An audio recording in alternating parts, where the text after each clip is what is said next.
మనం ఇక్కడ terrace garden వేయడానికి అయితే వచ్చేసామండి. టెర్రస్ మేకోవర్ చేస్తున్నాము. ఇక్కడ వీళ్ళకి పర్గోలా పఫ్ షీట్లో అడిగారనమాట. పఫ్ షీట్ కూడా ఎలా ఉంటుందో వీడియోలో చూపిస్తాను మీకు.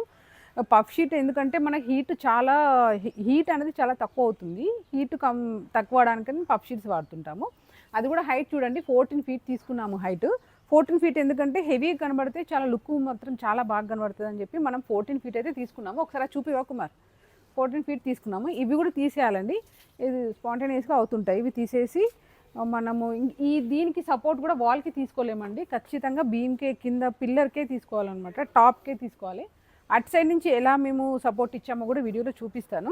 ఇదనమాట. ఇక్కడ చూపించండి. ఈడ పిల్లర్స్ ఇచ్చామండి. పెద్ద పెద్ద పిల్లర్స్ దీంట్లో ఇచ్చేసాము. ఒకసారి ఇట్రా కుమార్. ఇలా పిల్లర్స్ మొత్తం ఇచ్చేసాము. ఇక్కడ మొత్తం మనకి గ్లాస్ వర్క్ వస్తుందండి. ఇక్కడ మొత్తం ఇక్కడ ఎల్ షేప్లో గ్లాస్ వస్తుంది. ఇక్కడ మాత్రం ఇటు మాత్రం వాల్ది మనకు సిమెంట్ వాల్ లాగా వస్తుంది అనమాట. ఇది బాల్కనీ లాగా కన్వర్ట్ అయిపోతుంది. మొత్తం అయిన తర్వాత కూడా మీకు వీడియో షేర్ చేస్తాను. ఇప్పుడైతే ఇలా ఉందండి పొజిషన్.